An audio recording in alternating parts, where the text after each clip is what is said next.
Buenos días, buenas tardes. Bienvenidos a la videoconferencia semanal de Helga Sepp-LaRouche. Soy Diane Sayre. Seré hoy suplente de Harley Schlanger. Y el tema de hoy es Glass-Steagall global, no una OTAN global. Creo que esto ya es muy provocador, aunque algunas personas tal vez no se den cuenta cuán provocador es. Para empezar, Helga, me gustaría conocer tu respuesta a la nueva estrategia de seguridad nacional publicada por la Casa Blanca de Trump. Tiene la fecha de noviembre de 2025, pero se publicó la primera semana de diciembre. Incluye algunos cambios drásticos, cambios realmente fundamentales con respecto a la política anterior de la era de Biden y otros aspectos que no representan un cambio de dirección. Tú publicaste una respuesta muy fundamentada. En lugar de extenderme más, me gustaría cederte la palabra. Gracias. La nueva estrategia de seguridad nacional es, obviamente, un cambio bienvenido, como dijiste, con respecto a la actitud anterior que reflejaban esos estudios previos. Es un documento muy complejo. Creo que hay que analizarlo en toda su complejidad. Los partidarios de la línea dura pro-OTAN en Europa están en un estado de ánimo absolutamente frenético en reacción a ello. Es realmente increíble. Probablemente nunca había visto tanta histeria, al menos no con respecto a Estados Unidos. Personas como Norbert Röttgen y otros dicen que tenemos que acostumbrarnos al hecho de que Estados Unidos ya no es nuestro aliado. Cosas simplemente increíbles. Naturalmente, creo que lo importante es que tanto Rusia como China han tenido reacciones positivas, aunque cautelosas y moderadas, no eufóricas, porque todos son conscientes de que las palabras son palabras y los hechos son hechos. Así que todos están esperando a ver cuál será el resultado. Pero creo que sin duda hay algunos elementos positivos. Uno de ellos es, en mi opinión, que se supone que se debe detener la expansión de la OTAN. La formulación no es del todo clara porque da la impresión de que la OTAN sigue expandiéndose. Eso naturalmente deja un margen entre la percepción y la realidad. Por lo tanto, con toda cautela, daría el beneficio de la duda, pero mi respuesta fue obviamente no entrar ahora en todos los aspectos de este documento tan contradictorio. Es terrible en lo que respecta a América Latina, donde añadieron el llamado corolario de Trump a la doctrina Monroe. Esto significa básicamente tomar al hemisferio occidental como el patio trasero de Estados Unidos. Tiene formulaciones muy contradictorias con respecto a China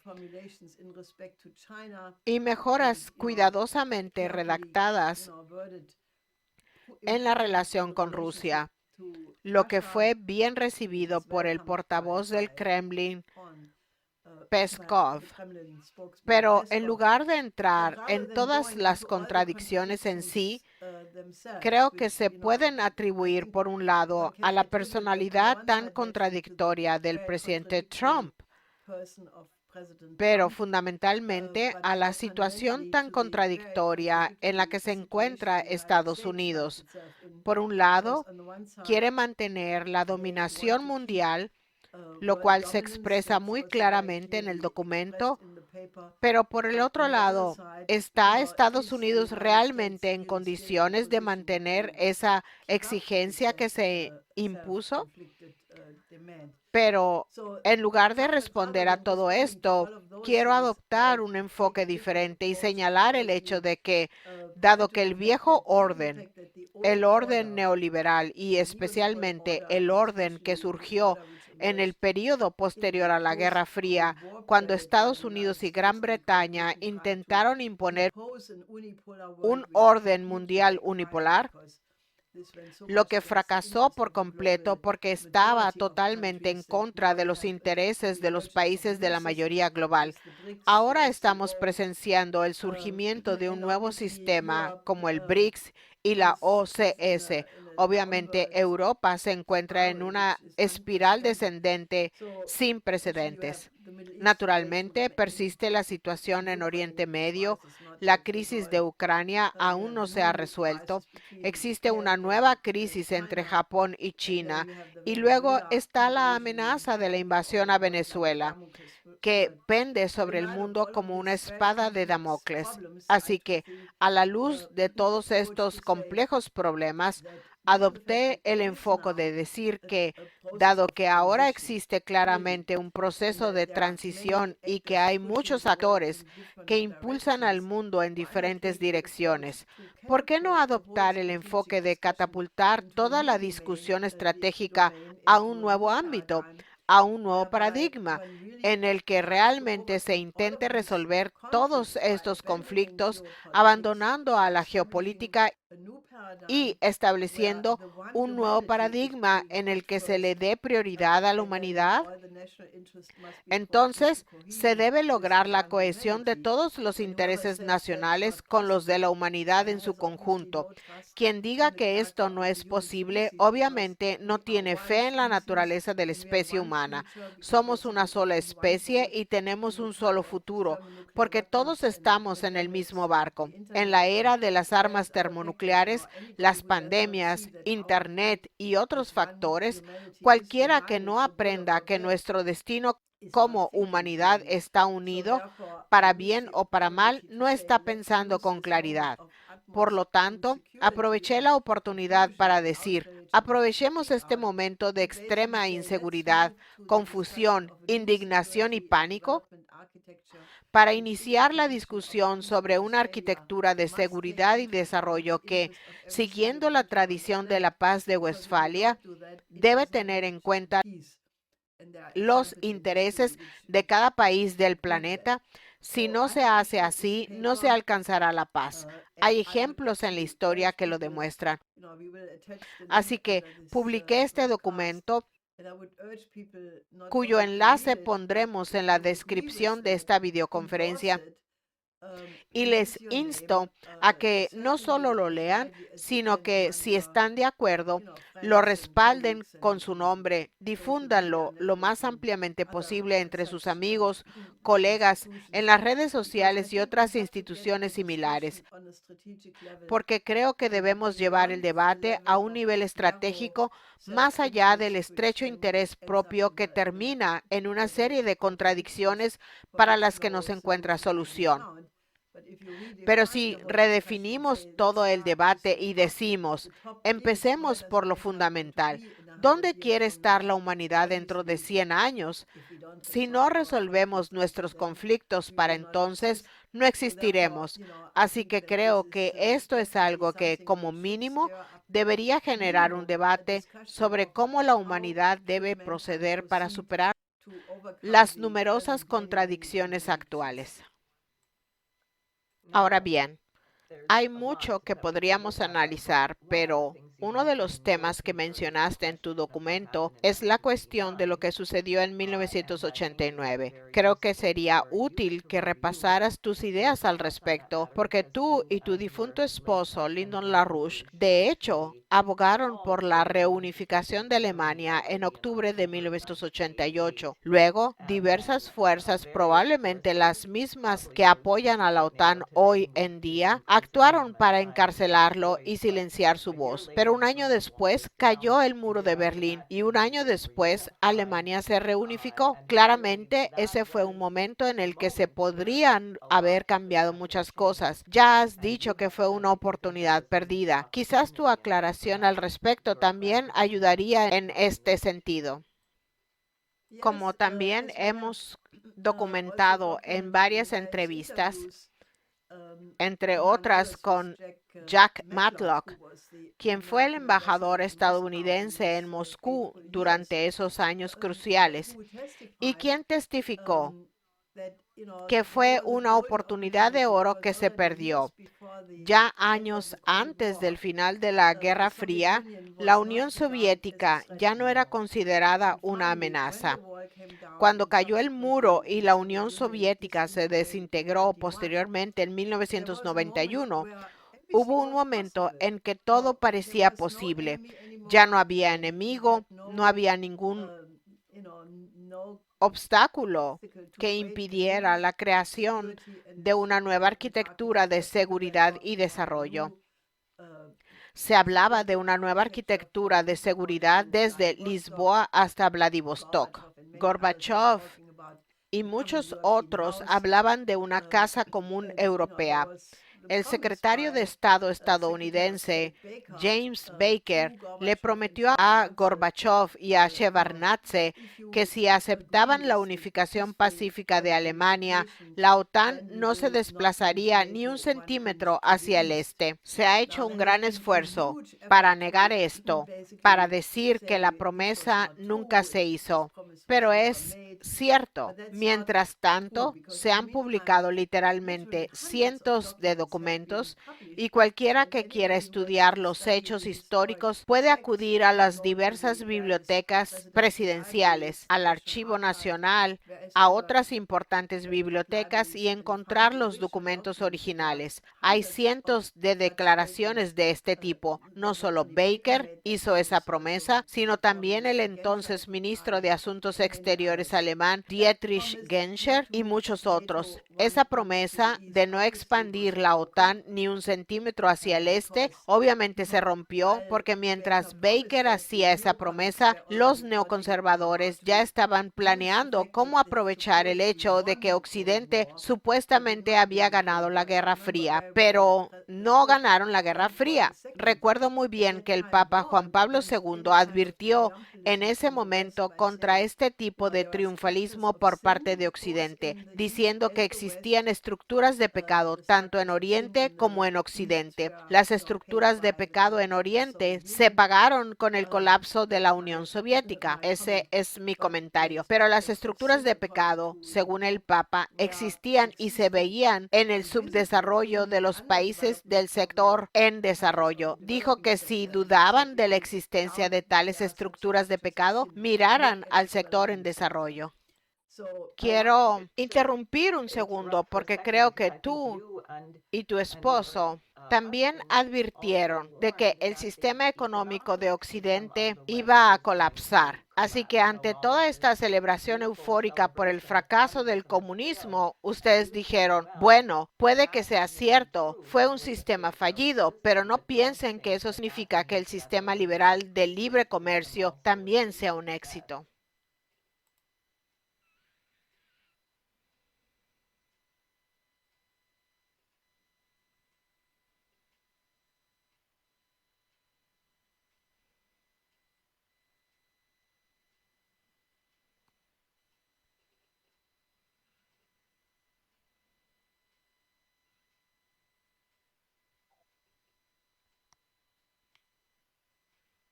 Sería un colapso aún peor.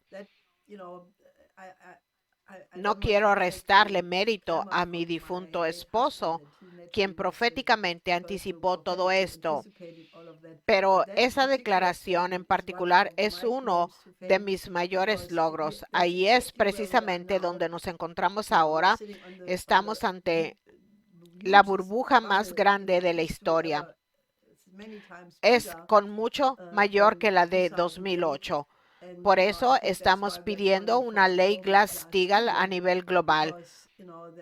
Algunos economistas chinos, como Justin Yifu Lin, ex economista jefe del FMI, han advertido que China debería prepararse para la eventualidad del posible colapso de la burbuja de la inteligencia artificial. Creo que con las medidas que se están considerando actualmente podríamos sufrir un colapso provocado por la idiotez, el endeudamiento de las empresas o no tener la capacidad de cumplir con ciertos plazos de pago. Por ejemplo, si las fuerzas en la Unión Europea que intentan confiscar los activos rusos congelados que se encuentran en Bruselas y otras ciudades europeas para, entre comillas, financiar la ayuda militar a Ucrania, ese solo acto podría desencadenar el colapso de todo el sistema. Creo que el primer ministro belga, Bart de Wever, es muy consciente de ello y por eso advierte contra esa medida. Creo que hay alrededor de 117 mil millones de dólares en Bélgica y teme represalias. Pero dijo, después de la última discusión, que el canciller alemán Merz está dispuesto a garantizar las consecuencias de tal medida. Merz afirma que toda la Unión Europea respaldará a Bélgica, pero eso no es cierto. Así que en realidad Merz está jugando con el dinero de los contribuyentes alemanes. Es increíble lo que esta gente está haciendo en su desesperación. En cualquier caso, volviendo a tu pregunta, esto ya era evidente en el momento de la reunificación alemana, porque estaba claro que este sistema de dinero que genera dinero a expensas de la economía real no duraría para siempre. Ahí radica la gran diferencia con el sistema chino, que ha apostado mucho por la economía real y se encuentra en una posición mucho más sólida. Por eso, también ganaron la reciente batalla de la guerra comercial con el presidente Trump. Nos esperan tiempos muy interesantes, pero mi argumento al proponer esta nueva arquitectura de seguridad y desarrollo es que una vez que se tiene el acuerdo de resolver estos problemas juntos, se puede resolver cualquier problema. Todas estas cosas son creadas por el hombre, no son catástrofes naturales. Por lo tanto, si hay una actitud pacífica y se sientan a negociar y acuerdan ciertos principios, se pueden resolver estos problemas. Si no se hace, existe el peligro de un colapso anárquico que podría causar estragos en todo el mundo. Creo que esto es muy importante y quiero remontarme al periodo de 1989, porque muchas personas que no han organizado en las calles subestiman la intensidad de la batalla en torno a la política económica. En la época de la reunificación de Alemania, tú presentaste varias propuestas para un tipo de desarrollo económico de Occidente a Oriente que nos habría colocado en una excelente posición hoy si se hubiera llevado a cabo. El líder del Deutsche Bank, Alfred Herrhausen, fue asesinado en aquel entonces y creo que sería bueno que dijeras algo al respecto. Entiendo que hay una película o documental en Alemania sobre el tema que ha recibido mucha publicidad y ha generado un gran debate, pero es tan importante que estas personas asesinen a quienes ocupan puestos clave en la política económica? Creo que esta es una pregunta que aún no se ha respondido, porque la idea de que fue la tercera generación de la fracción del Ejército Rojo quien mató a Herrhausen es muy dudosa y nadie la cree. Herrhausen era el director del Deutsche Bank y era un banquero diferente a los banqueros de hoy. Concebía a la banca como un servicio a la industria. Por ejemplo, propuso la cancelación de la mayor parte de la deuda del sector en desarrollo porque decía que de todos modos era impagable y que mientras estuvieran agobiados por esta deuda no podrían desarrollarse. Fue una propuesta revolucionaria. También propuso desarrollar a Polonia fuera del marco del FMI, utilizando los métodos del Kreditanstalt für Wiederaufbau, que se utilizó para crear el milagro económico alemán en la posguerra. Eso naturalmente violaba las normas de la oligarquía financiera internacional si un banquero de alto nivel proponía tales cosas. Así que cuando fue asesinado, esto fue un cambio de paradigma absoluto. Fletcher Prouty, un funcionario del Pentágono que aparece en la película de Oliver Stone, JFK, sobre John F. Kennedy, como el señor X, concedió una entrevista a EIR en aquel momento diciendo que la importancia del asesinato de Herrhausen era tan paradigmática como la del asesinato de Kennedy para Estados Unidos. Yo estoy totalmente de acuerdo con eso porque en ese momento se planteaba la cuestión de qué sucedería con la unificación alemana. Herrhausen fue asesinado 2 días después de que Helmut Kohl presentara su programa de 10 puntos, que fue el primer pequeño paso que dio Alemania por la soberanía. Ni siquiera era una propuesta de unificación, era una propuesta para una Alemania federada, pero incluso eso fue demasiado. Así que tras el asesinato de Herrhausen, 2 días después se celebró una cumbre de la Unión Europea. Kohl diría más tarde que fueron las horas más oscuras de su vida. Todos se le echaron encima, le impidieron siquiera plantearse qué debía suceder con Alemania. Lo que se le impuso a Alemania fue el euro como manera de controlarla y asegurar que no hubiese relaciones independientes entre Alemania y Rusia. Como se ha dicho muchas veces, la ciencia y la tecnología alemanas, junto con las materias primas y la mano de obra rusa, en particular la mano de obra científica, constituirían una combinación que Estados Unidos no podría derrotar. Mientras tanto, muchos expertos, entre ellos George Friedman, han afirmado que durante más de 100 años el objetivo de Estados Unidos fue impedir la cooperación entre una Alemania soberana e independiente y Rusia.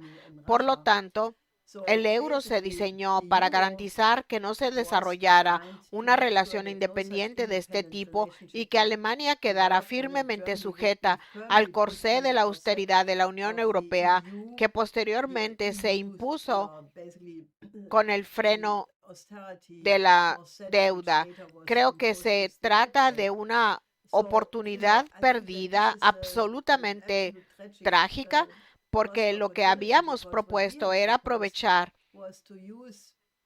el hecho de que la cortina de hierro había desaparecido para unir a los centros industriales y demográficos de Europa con los de Asia a través de corredores de desarrollo. Esto significaba no solo construir líneas de transporte, sino también adoptar un enfoque unificado entre los trenes de alta velocidad, autopistas, vías navegables, producción de energía y la construcción de centros de comunicación, y de esta manera crear las condiciones para la inversión en todo el interior del continente asiático, equiparables a las de las costas y las riberas de los ríos. Esto es lo que en 1991 denominamos el puente terrestre euroasiático, la nueva ruta de la seda. Esto es lo que China ha estado haciendo con la iniciativa de la franja y la ruta. En cierto sentido, por un lado es positivo porque estas ideas prosperaron. Lo negativo es que Europa adoptó una actitud tan negativa debido a su rechazo a cooperar con este nuevo sistema que ahora mismo se encuentra en una caída sin fondo. Si bien no estoy de acuerdo con cada palabra de esta nueva doctrina de seguridad, esta afirma que si Europa no cambia de política, se enfrenta a la amenaza de una desaparición de la civilización, lo cual es una expresión bastante contundente. Creo que el documento se refiere a la influencia de migrantes como la causa. Creo que es algo más fundamental.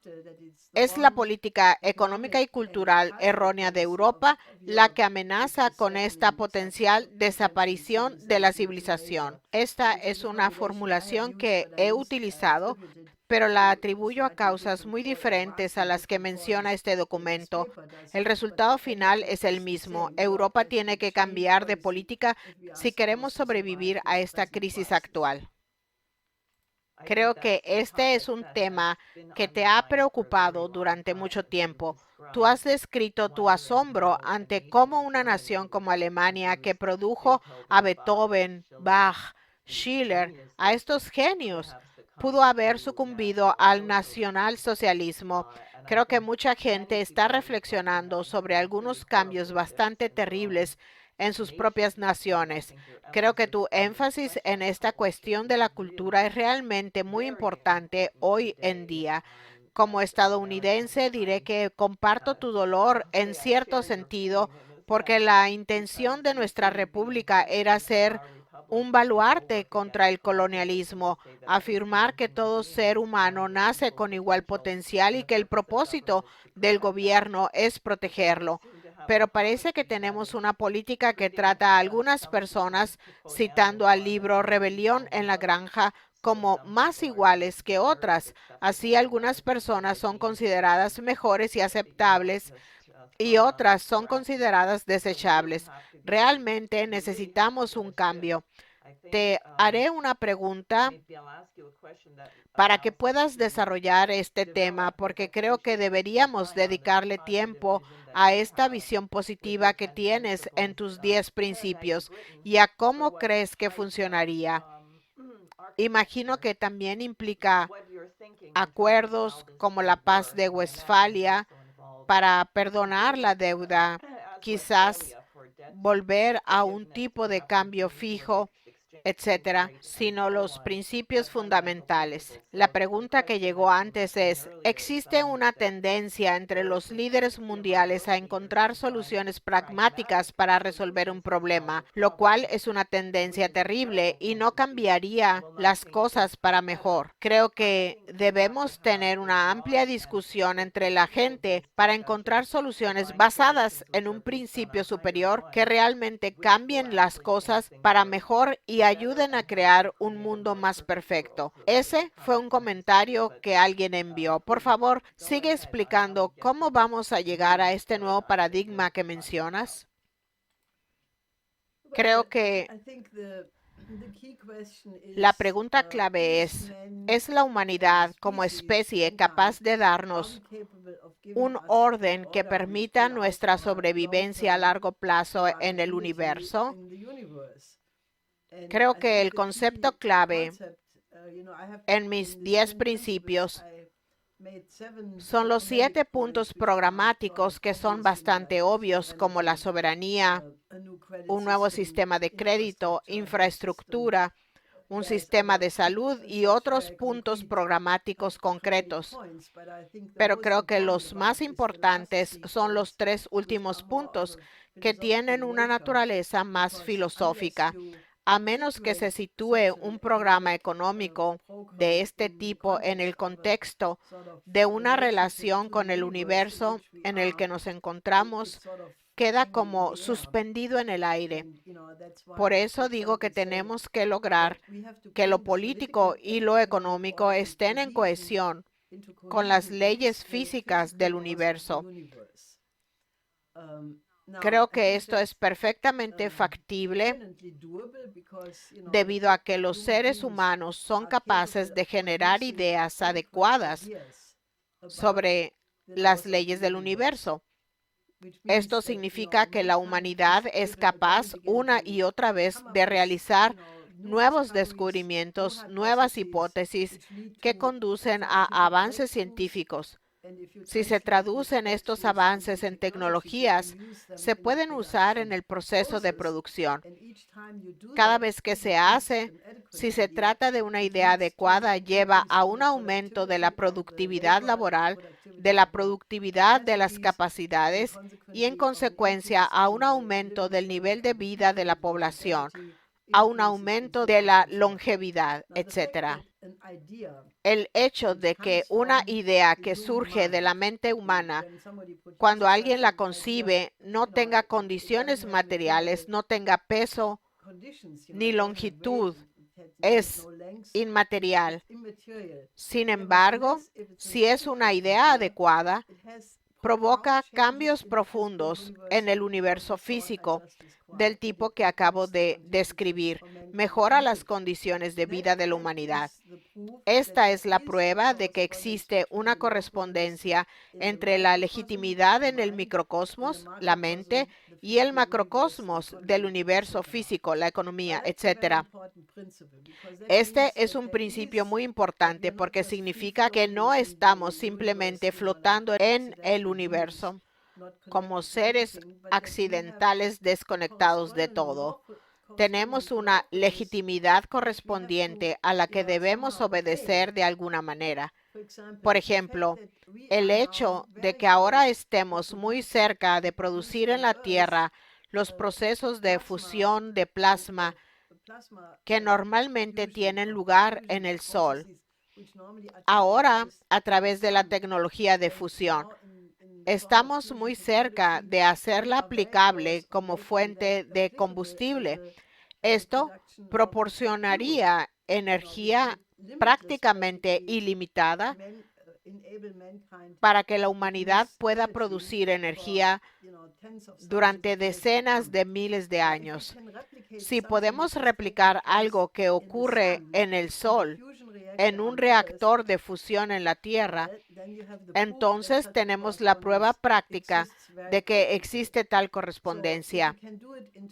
Si podemos hacerlo en términos de procesos físicos, entonces deberíamos ajustar nuestras prácticas económicas y nuestras prácticas sociales y culturales a estas leyes. Creo que es una idea muy importante que también se ubica en las bellas artes, por lo que mi difunto esposo siempre insistió en que no hay diferencia entre la actividad mental que lleva al descubrimiento científico y la que lleva al descubrimiento artístico. Por eso hemos puesto tanto énfasis en la necesidad de la cultura clásica, no de la cultura popular. La cultura clásica intenta descubrir tales principios, mientras que la cultura popular simplemente imita el ritmo, algo que los monos pueden hacer cuando golpean sus jaulas. Por lo tanto, existe una diferencia fundamental en esa concepción del arte. Entonces, naturalmente, solo quiero mencionar brevemente que la imagen del ser humano que acompaña a esto es que creo que debemos asumir una imagen del ser humano en la que entendamos que la humanidad es principalmente buena por naturaleza y que todo mal es resultado de una falta de desarrollo. La buena noticia es que si se trata de una falta de desarrollo, se puede superar mediante el desarrollo. Si aplicamos esto y si queremos desarrollar esa capacidad, no hay límites para la perfectibilidad tanto de la mente como de la belleza del carácter. Sé que la mayoría de la gente se escandaliza cuando se dice esto, pero estoy absolutamente segura de que la única concepción valiosa del ser humano es la de una alma hermosa. Todos los seres humanos tienen el potencial de convertirse en eso. Esa es mi visión de todo esto. Bueno, eso está perfecto. Me gustaría promocionar la Conferencia Internacional de Jóvenes que se celebrará este domingo. Espero que muchas personas que estén viendo este diálogo digan, quiero convertirme en un alma hermosa. Me gustaría asumir la responsabilidad de la humanidad y el liderazgo en mi país. Pueden encontrar información en la página del Instituto Schiller. Quizás te gustaría darles algunas instrucciones a la gente. Quiero añadir rápidamente que ayer tuvimos gente en el Capitolio discutiendo la necesidad de restablecer la ley Glass-Steagall y también de nacionalizar la Reserva Federal. No se pueden simplemente separar los bancos y eliminar mucha basura sin tener también un mecanismo bancario nacional para dirigir el crédito hacia lo que se necesita. Creo que eso forma parte de esta operación de la OTAN para mantener al sistema financiero. El hecho de que estén comprando armas que ni siquiera se pueden producir en 3 años me hace pensar que también debe haber algún tipo de burbuja gigante de derivados asociada a esto. Están tan desesperados que la guerra entre Ucrania y Rusia nunca puede terminar, etcétera. Sé que tienes varias iniciativas, así que por favor dile a la gente qué quieres que haga y cualquier otra idea o algo que se me haya olvidado preguntar y que quieras mencionar. Se me ocurren tres cosas. Una es lo que acabas de mencionar. Tenemos esta idea de una ley Glass-Steagall global, lo que significaría que cada nación debería imponer la separación bancaria de Glass-Steagall. Debería haber un banco central en cada país, ya que ese mismo requisito existe para todas las naciones. Luego se necesitaría una cámara de compensación entre esos bancos centrales que establecería firmemente un nuevo sistema de Bretton Woods con la idea de que el financiamiento de los grandes proyectos de infraestructura en el sur global sea una prioridad absoluta.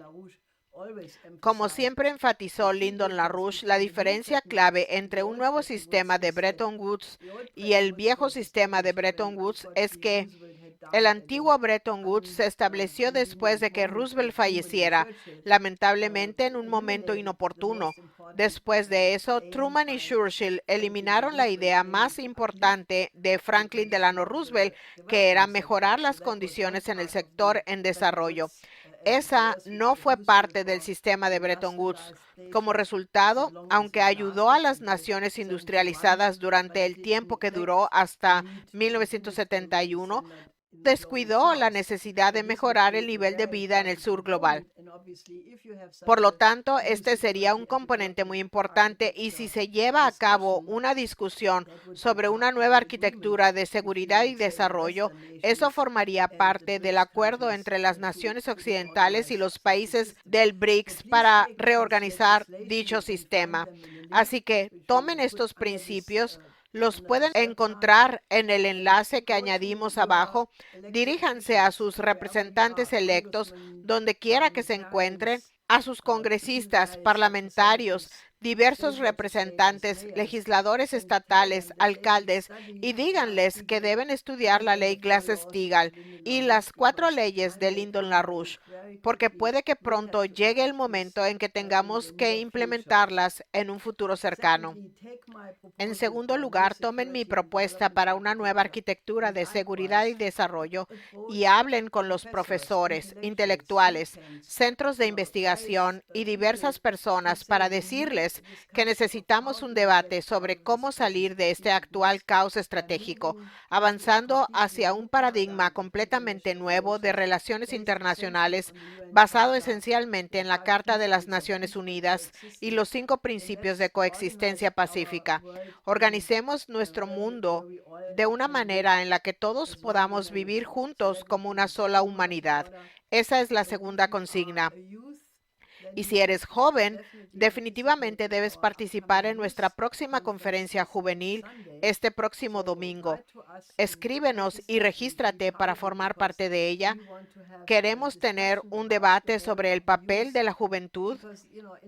En cierto sentido, lo que decimos es una cosa, pero los jóvenes de ahora, de entre 10 y 30 años, tienen que vivir o no. ¿Se imaginan? El canciller Merz tuvo una conversación el lunes pasado en la televisión pública con los llamados ciudadanos y luego un soldado que dijo ser militar profesional desde hace 10 años, le hizo una pregunta a Merz. Él dijo, me he acostumbrado a la idea de que solo viviré hasta los 40 años y luego moriré debido a la situación mundial actual. Canciller Merz, ¿cómo convencería usted a los jóvenes de que también tendrán que morir pronto? Lo decía completamente en serio. No dijo, ¿qué demonios están haciendo? Dijo, No estoy acostumbrado porque soy militar de profesión. Merz naturalmente aprovecha esa gran oportunidad que se le presenta y dice, no, solo quiero que el ejército sea fuerte para que nunca tengamos que defendernos. Pero el soldado comenta y dice, sí, es incómodo. ¿Se imaginan esto? Obviamente, los jóvenes tienen que asumir un papel diferente. En el lado positivo, puedo decir que el viernes pasado, en Alemania, unos 50,000 estudiantes salieron a las calles en 90 ciudades para manifestarse contra el servicio militar obligatorio. No es que estemos en contra del servicio militar en general, que puede ser algo patriótico si es con fines defensivos, pero en las circunstancias actuales, en realidad se trataría de usar a los jóvenes como carne de cañón en la guerra planeada, de la cual el primer ministro Orbán de Hungría dice que la Unión Europea ya ha tomado la decisión de participar. En estas circunstancias, naturalmente, los estudiantes necesitan todo el apoyo para oponerse a ello y asegurarse de que esto nunca se convierta en ley. Por lo tanto, si eres joven, inscríbete en esta conferencia. Si conoces a algún joven que debería saber sobre esta, díselo y tengamos esta discusión sobre cómo los jóvenes pueden desempeñar un papel para luchar por el nuevo paradigma para toda la humanidad el próximo domingo y en adelante. Perfecto. Muchas gracias, Helga Sepp-LaRouche. Espero volver a hablar contigo muy pronto. Hasta pronto.